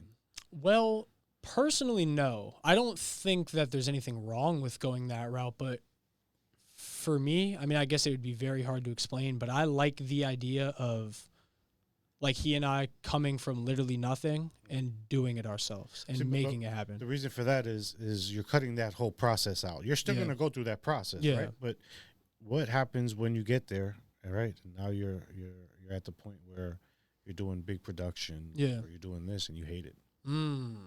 Interesting. You know, you might say, you know what, man, but now you wasted all this time doing it. Why not just go and see what it's like, experience it, and say, okay, you know what, I'm with it. I think this was going to motivate me to get to this point. Yeah. For me, I think that's a part of life, though. Like, I personally would rather go through the experience of doing this just to fail, but just to be able to say that, like, man, like, I was fucking able to do that. Like, one of the biggest things I wanted to do when I was younger was I was always inspired by people that created YouTube videos. And, like, I bring it up to my friends often. Obviously, we're nowhere near where we want to be, but just to be able to say that, like, I did that when for so many years, like, I was terrified of putting my face on a camera or speaking into a mic or doing anything like this, just watching other people live my dream. Like, just the fact to say that I did it, like, we posted 1 video, 2 videos, 100 videos, whatever. Like, just that simple fact is, if I don't get anything else from this, I'm happy that I did that, at least. No, that's cool. You know, that's something you definitely want to experience. Yeah. You know, but, you know, also just keep in mind there's ways to actually see if that's what you want. Yeah. You know what I mean? One thing I guess is kind of similar to, like, what you were referring to is, like, there's definitely people in this area that we've networked with that have helped us at least learn some of the bigger problems that come with some of these things. Like, on the stacks, Bill, one of our good friends, what the fuck is going on back there? The window's open. Oh, is it? I think so. Or the AC flew out. AC's there. It's like wind. That's through. never happened during a pod before. I was wondering that entire time, but I didn't want to say anything. But somebody like him, like, early on, like, it was awesome because he was doing it for, I believe, like, 1.5 years, 2 years longer than we were when we initially got into the game. And he was doing it, like, when we met him at a much smaller scale. Now he's leveling up crazy now. Like, he's doing really cool things. But, like, connecting with a guy like that in a very early stage that could, like, especially in terms of business, he and I were just talking about this earlier. Like, we love how we, like, run the pod. We wouldn't change that for anything. But, like, his business, like, game sense of, like, how to, like, I guess, Level like, up. yeah, level he's up. good. Like, He's just good. his business game sense with this is better than anybody's I've ever met. Is so this far. all? That's all he does? What, podcasting? Yeah. He worked for his family business. I don't know if he's still doing that. His journey was pretty interesting, but I know he's been doing it at least full time. I think over 3 years now, because I think when we linked up with him, Yeah. he was at like the 3-year mark. He's been doing it for that long, but I think he didn't really go all in, at least in terms of what, like, my vibe of it until after we met him. So, like, it was, like, very slightly after that where he started to really get on. Like, and he was really starting to do very big numbers and getting really cool guests. And so, like, the actual, like, he went from, like, the smaller tier to now the more mid tier. That's a very new experience for him. I haven't seen him much since then, so I don't know what that's like. But, yeah, he has been doing it for a lot longer than us. And he helped us out big time in terms of, like, just being able to see, like, that was one of the coolest parts about linking up with that guy was we were coming from a time where when we met Bill, we didn't have lighting. We had 1 camera. It was probably like we were running a very slippery show over here. Yeah. We But, walked into his studio that he bought. And I remember being blown away by that. Yeah. Like, when you were coming up, did you ever walk into, like, a barbershop or, like, maybe right when you got into it and it was, like, something you decided, like, oh, I want to do this shit going forward. Did you ever, like, walk into a barbershop and you're like, man, like, Yeah. like, your eyes lit up. Like, Yeah, 100%. this is what I got to do. Yeah. That's, like, how it was the first time we went in his studio. Like, seeing how tight-knit it was, seeing, like, the lighting, the cameras, the cords, the table to seat, the little MacBook, like. Yeah, dude bought a piece of real estate and turned it into an entire studio for himself. And I think now he created, like, 2 other studios out of it. I think it's just one in the same spot. But and he's, like, renting the studio out, and then he got it named after Loop Internet. So Loop Internet is, like, sponsoring the studio That's too. awesome. Yeah, he's paying like, for it for a whole year. Yeah. Killing Like, it. business sense, the man is insane. But he's being making around moves. Yeah. Being around something like that early on, though, was like it was awesome. And, like, to be able to see him grow, because, like, kind of what I was referring to you earlier is, like, you really only get to see the iceberg and what people show you on Instagram. So you only see a podcast when it already has 1 million subscribers. Yeah. Like, we got to see him before he even had 1,000 subscribers and, like, what his plans were. And then, See like, his growth. yeah. That's awesome. At the time, like, where we were at the time, it was like being able to see, like, a little inside scoop of what our future will hold if we stay consistent with it, if that makes sense. Yeah. So it was one of those moments where it's like, oh, this is what we're supposed to be doing. yeah. I remember the first time we went in there. Maybe it was the first or second time, but we just had dropped the GoFundMe for that Thanksgiving giveaway. And we went in there, and Kevin's, like, talking to Bill. And I look on my notifications, and, like, somebody donated $500. I think that was after we did the pod with him, wasn't it? No, I don't know, actually. I'm not sure. Because, like, we were just fixing to leave, and he was like, yo, we got $800 on there already or something like that. Bro, we dropped, like, an hour ago. It was crazy. Oh, so it couldn't have been that, because I think we did his pod in, like, December or something. Yeah, I think you're right. But yeah, it was like that moment was like oh man, we're supposed to be doing Yeah. this. This is like where we're supposed to be right now. It made sense. Yeah, it made sense. But what about you guys? What do you guys have planned for the future? so honestly, A lot of traveling. yeah, I think a lot of traveling.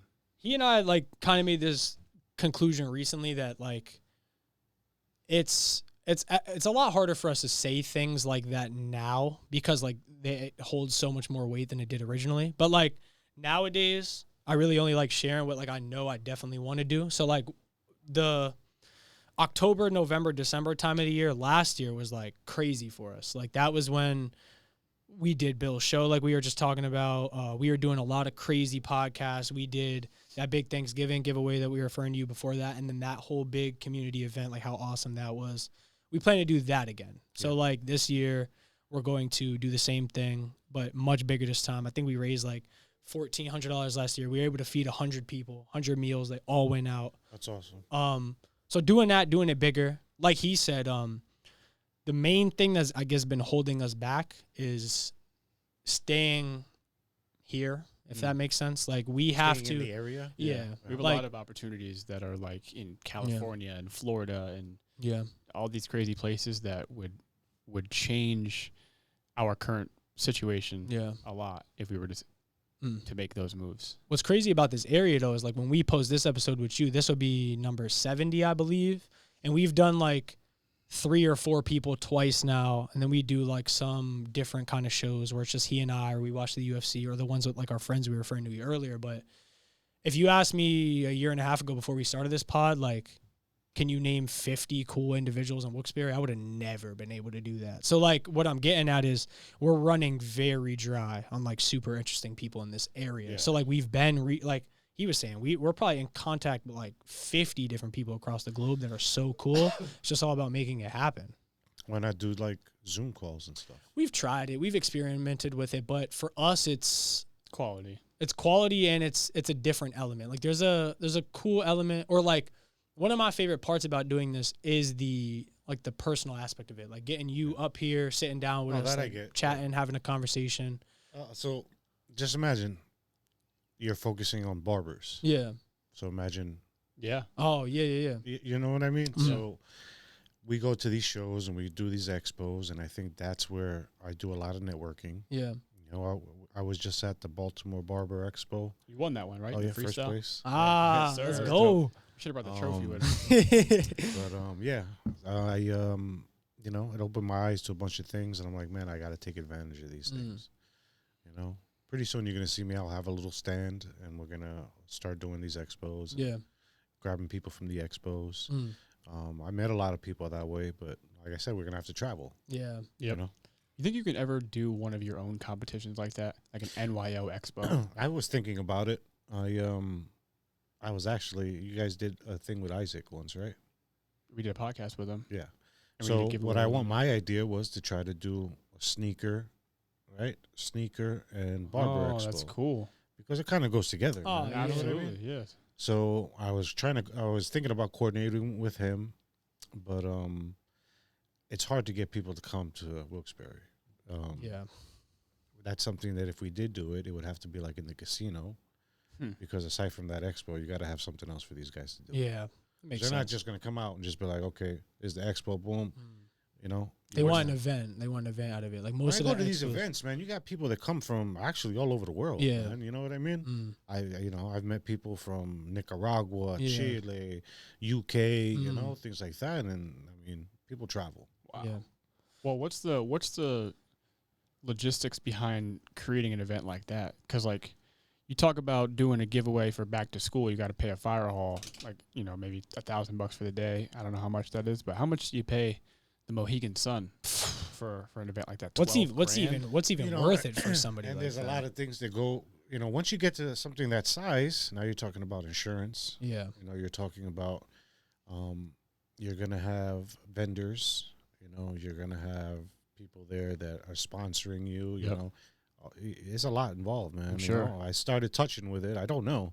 The next guy that I'm going to, not the next video, but I think in 2 weeks I'm going to interview him. He holds the biggest, between him and another one, they hold the biggest barber expo in Pennsylvania. Where is it? And- Philly, Pittsburgh, It's in Reading. Reading. Mm. Yeah. Interesting. Reading is Reading, and then there's one in Philly. Those are the two biggest ones in Pennsylvania. And I'm going to be interviewing him. We're going to sit down, talk, and I'm going to find out all the craziness that he goes through. That's a really cool thing to learn, man. I mean, you can make a really cool event out of something like that. Yeah, like a really cool day. But I've also met people that have gone all out. They'll go and they'll rent a dope venue and lose a lot of money. Yeah. And that's something that a lot of people can't afford, And Yep. So there's a lot of planning, a lot of things involved so you don't lose out.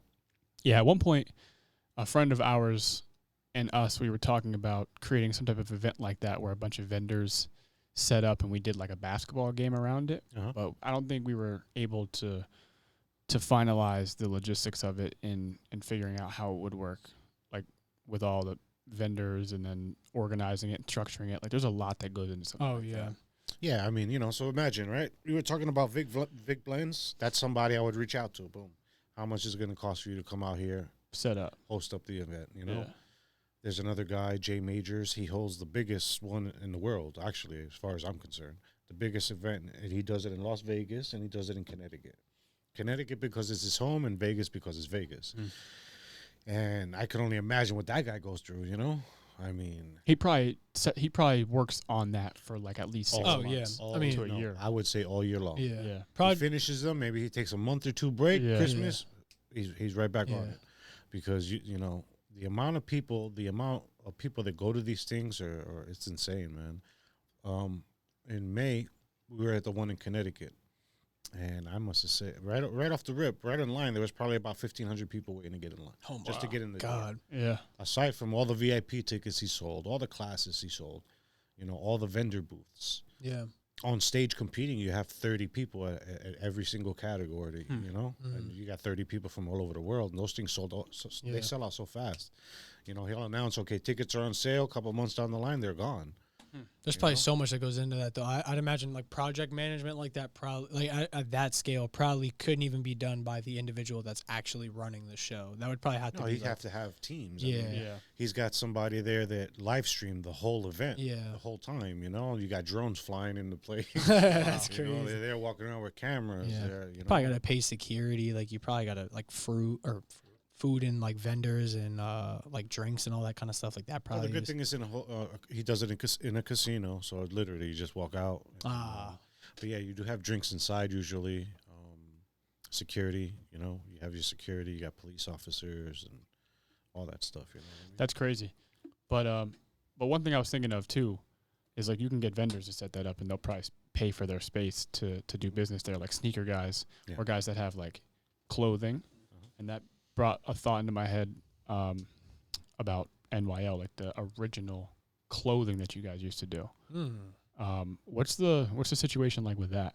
You still interested in doing that or what? Because dude, at one point, like you took over. Yeah, that shit was everything. big. Yeah, that's something that it was just. It took over. Like everybody in Myers High School was talking about NYO. That's how I found out about you initially. I mean, I'm sure I knew like Lil Jose at the time, but like it was from everybody wearing the merch. That's how I found out about it. Instagram. Yeah. It's all over the place. Well, just like everything else, that was something I wanted to try. Yeah.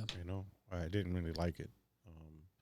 It was cool thing, you know what I mean? I didn't even want to be the face of it. You know, I had Isaac. Isaac was the guy. Yeah.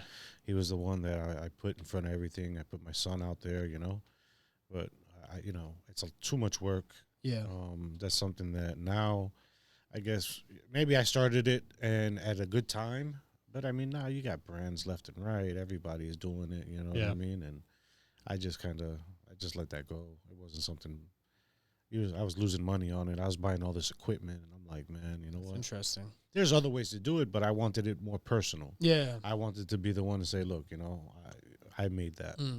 But there's cheaper ways of doing it, and I just didn't want to go that route. He and I are in the same boat right now. Like we've been battling with the idea. Like I'm wearing this right now. We got this thing made, but it's like we've been battling with that idea for a long time too, because we really, really, really want to get merch out.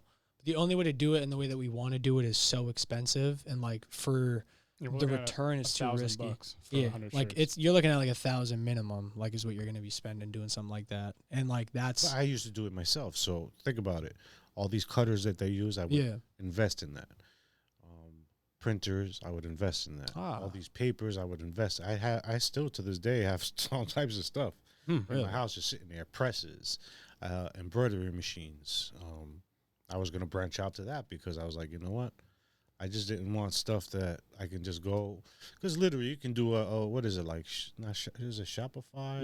Yeah. You can have them make it, but it's not you making it, and the quality isn't the same. You know Yeah. what I'm trying to say? That's our problem. Like, and a lot of people have said that to us. Like, just do. I believe it's called direct to buy, or like certain shops Yeah. like that where they'll Like just a drop ship type thing. they'll make it for you. Like Darrian selling the merch, but I create it and send it directly to you. He never sees the product. Yeah. So unless you order one yourself. Well, if you have all the equipment, why don't you still do it?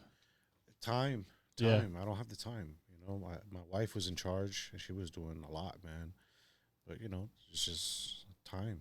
You know, my kids didn't get into it. You know, We should talk about that afterwards. Yeah. Make a play. Ding ding ding.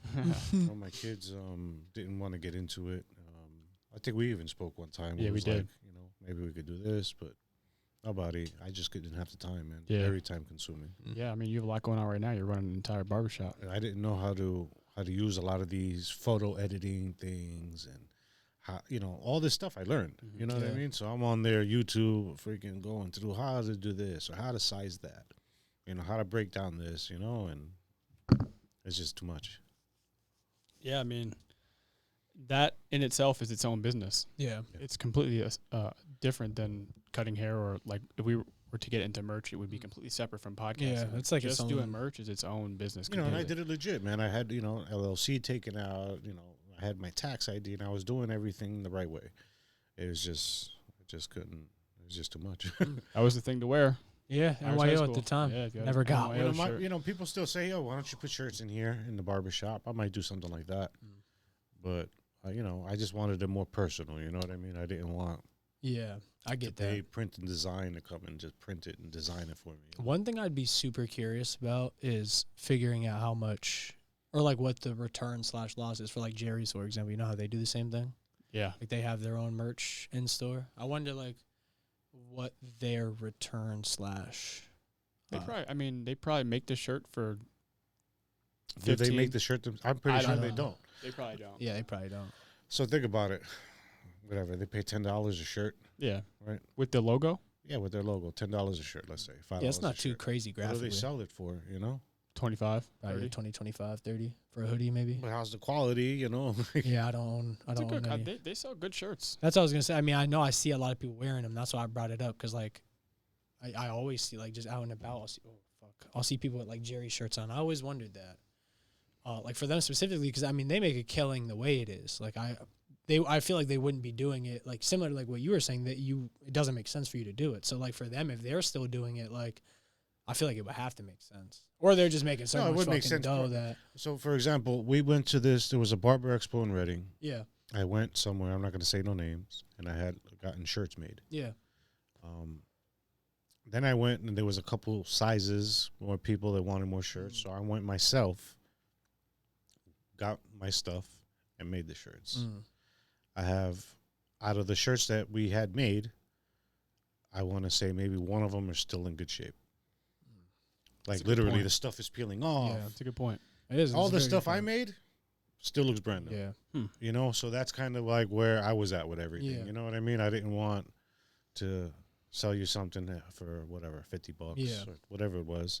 And then, you know, 3 months down the Yeah. line, you wash it 10 times, it's done. Yeah. Yeah, that's how those shirts are. Yeah. When you're creating anything like with our endeavor and what your endeavor, I'd imagine you take like there's a whole lot of pride that comes with the work that you do. Yeah. So like in anything that you're putting out, like you don't want if your barbering is A+ up to par, like everything else that you do, at least in theory, you'd want it to have it up to par as well. You want Yes. it to perform at the same level, and we're the same way. Like we don't want to put out anything that's half-assed. Like a lot of content creators will do that. Well, they'll just drop ship merch and stuff like that. That's not necessarily the route we want to take it. We take pride in that kind of stuff. So, You know, if that's something you guys don't want to do, there's nothing wrong with you guys picking somebody locally, you know, and if you know, because that's kind of like what you guys are doing. You know, you have local people in the area, you know, and kind of do your research, talk to them, be like, look, this is what I want to do, but I Yeah. don't want something that I watch 10 times. Yeah. yeah. You know, be honest. They'll be honest with you. Okay, Yeah. cool. Well, we have this quality, Mhm. and that's something else, you know. And Yeah.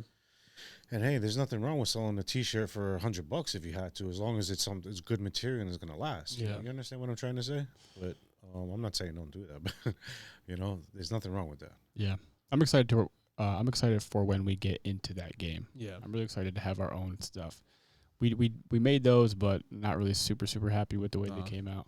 The design, I mean, I like the design. There's a lot that I want to change on it because that's like all the graphics and stuff you're talking about. I do all that as well now too. So, it's very fun though. But like piggybacking off what he was saying, like that's something I want to take like an actual like portion of my pie chart and like dedicate it to doing that. Because like even like he was saying before, like that's its own thing. Like, Well, a lot of that stuff you can incorporate into what you're doing as well. oh yeah.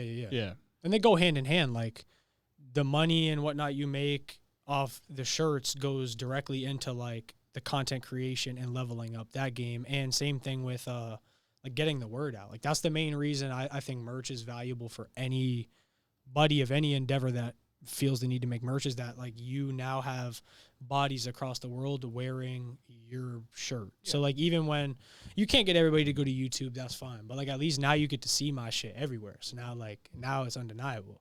There was a time, right, where I forgot who it was. I want to say, was it Isaac? No. Somebody sent Isaac a picture of a woman in another state somewhere working a McDonald's drive-thru, and she had an NYO shirt. That's crazy, right? That's nuts. see, that to me is like, wow. Yeah. When that happened, I was like, yo, are you serious right now? Yeah. Like, that just, it gave me goosebumps. Yeah. Someone sent, I forgot who, it was one of his college friends or military friends. They sent him a picture of somebody in another state with it on. It was actually a woman in a McDonald's drive-thru with an NYO hoodie on. That's crazy. They were like, yo, where'd you get that hoodie from? They were like, oh, it's my boyfriend. They're like, all right, bye. Wow. Oh, my God. That's crazy. It's crazy. That's the game, but that's so cool. That's inspiring because look at the impact you could really have. Yeah. Oh, you're right. And even like what it does for you, like the individual that gets to be the one that does that. Like you said, it brought goosebumps to you. Like, that's so cool. And that's part of like what we do now in the shop. You know what I mean? Like, it's not just a barbershop, dude. You know, now, because of you guys, that's why I called you. All right. So what did you guys, a lot of people don't know is that I reached out to these guys to try to figure out what would be the best way to kind of start a podcast, basically taking what I knew, in the barbershop and how I would kind of, get that out, and they kind of showed me little tricks and tips and what to use, what I should get, so on and so forth, and I was very fortunate. I even had someone I can even do that with because that's something that people, it doesn't happen. You know what I mean? Most people are not going to tell you, look, this is how you do it. You know what I mean? But that's exactly what I'm trying to do, like with the whole barbershop and taking people that don't even know how to cut hair. I have an apprentice right now. Her name is Brendy. She's 23, I believe, and she's never touched a clipper in her life. Now she's out there cutting hair. That's awesome. Soon she's going to be eligible to take her test, and she, first female barber in the area. That's pretty cool. It is. The problem with, well, not the problem with what you said, but it's a lot of people have a famine mentality where it's like, we can be the only ones succeeding in this area, so I'm not going to help you shine. Yeah. I don't believe in that. Like, I completely believe in, like I can have a podcast, you can have a podcast, he can have a podcast, Brian can have a podcast. Like, we can all do it. And what is specifically cool about podcasting in general is podcasts grew because of individuals willing to put other people on, have them on their show, and show them how to create their own podcast. That's how podcasting blew up to be as big as it is now. Correct. It was other people helping other people start it 100%. And then getting the word out. Now everybody has a podcast because of it. And that's kind of exactly what I'm doing in the barbershop. I have a guy right now. He's in Scranton. His name is Julio, and he wants to open up a barbershop. He came to me and he's like, look, how do you do it? Yeah. No idea how to do it, how to even start an LLC, how to get licensed or anything. Yeah. In a couple months, he'll have his shop up and running. I was fortunate that when I first started working in a barbershop out here, the owner of the barbershop basically, this, I said it before, but he said something to me that stuck in my head, He was like, most barbers are very selfish, okay? Back then, I'm not saying now anymore, but back then, their customers, they felt like it was their money. You can't cut him, that's my customer. Yeah. people walking through the door and you're like, no, that's mine. They're fighting over money. If you create an environment, right, where everybody eats, and let's say I'm booked out for the day and I have 3 people on standby, you have nobody, and I try to send those 3 people to you, you pay it forward, you try to do the same for him. Once you create an environment like that, that nobody's going to be able to touch you. Yeah, I There's agree. no other barbershop is going to compare to it. And, you know, that's kind of, it always stuck in my head, and that's kind of like what I do in the shop and with other people as well, you know. People that want to learn, people that want to open up a barbershop, people that want to, you know, basically anything that has to do with barbering, I'm more than willing to show and help. You know what I mean? I mean, and like to everybody, not just the people sitting here, you should always be willing to do that for people. Because not only, I feel like for me, it brings a lot of fulfillment to me to be able to help people like that. But you're just doing so much, even if it's very small. Like, I feel like you're doing a lot for society in that way, like just for the betterment of society. Well, it's, yeah and no, because sometimes you create monsters that way too. Yeah. That's true. You know, there's a dark side. I don't want to, you know, pick or anybody, but whatever. You know, like there's times where I've helped people, and it's kind of like, you know, I don't ever look for anything back, really, you know? Yeah. But sometimes it's like certain things hurt. You know, I they get kind of that. hit you. It's like, man, you know what I mean? Like, hold on. You know, like, did you forget where you came from? You know, and that's what happens. Yeah. People forget where they started, and people forget where they came from, and it's just kind of like, but, you know, that's just life, man. Yeah, you know what I mean? You need experiences like that to be able to figure out a thing or two about navigating people. Because that's like one thing that's very hard about an endeavor like this, is finding out how to navigate other people's mindsets as well. Because not everybody has the same beliefs or ideals or opinions that you do, or how you decide to carry yourself morally. Other people are not there either. So like finding out how to navigate around, I'm sure like you had to figure that out pretty quick, dealing with like customers and customer service and those kinds of things, navigating people and how their minds work. Like that's a skill in its own. Yeah, no, I mean, you just be you. I mean, that's what I agree. do. I don't try to, you know, I don't walk into a place where there's a whole bunch of cops and start acting different than the way I do now. You know what I'm trying to say? It's just be yourself, you know. Well, Jose, I think this is an awesome pod. We've been rocking for almost 2 hours. We almost went. Oh man, what are we? 2 hours. Longer than the first one. An hour 40 we've been going. Oh man. So, I mean, I thank you for joining us here this time. The first time is round 2, like we said we did at your shop the first time. I got to come get a cut. Yeah. I got to come. Yeah. What does that mean? You taking shots at me now?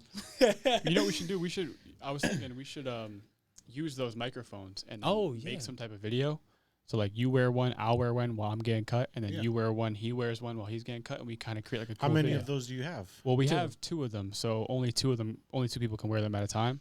I have 4. Of those mics? No, not those. Different ones, but they work freaking awesome. Okay. Like shirt mics? Yeah. Okay, cool. Yeah. Wireless and stuff, and it has like a little transmitter thing. That's awesome. Yeah, we're trying to find really cool ways to collaborate with our guests and make videos outside of doing podcasts with them, and I think that'd be a really cool idea. Sit in a barber chair, get a cut, and then just, talk about whatever. I don't know how we would plan it, but something cool like that. Yeah, that'd be dope. That's one thing I forgot to say. Maybe just do that. First time he's going to the barbershop. That'd be awesome. That'd be cool. First time going to a barbershop. That's the title. First time going to a barbershop. That's it. Yeah. That's a great idea. But that's what I left out before when you were asking, though, about that, like our plans going forward. Now, obviously, like we do podcasts, where the Go Getters podcast is what we do, but video, YouTube creation, that's coming soon from us. That's like what we're building into. We want to start making videos rather than just podcasts. We want to start like, so we have some ideas, but we should. In all different realms, all different, like, but a lot of the times, like he was saying, like one of our biggest and coolest ideas right now is doing stuff that revolve more around like what our guests do as well. Cause like if somebody like you comes on our show, they only know an hour and 40 of your story. You know what I mean? They don't really get to see what goes on in your world. They just get to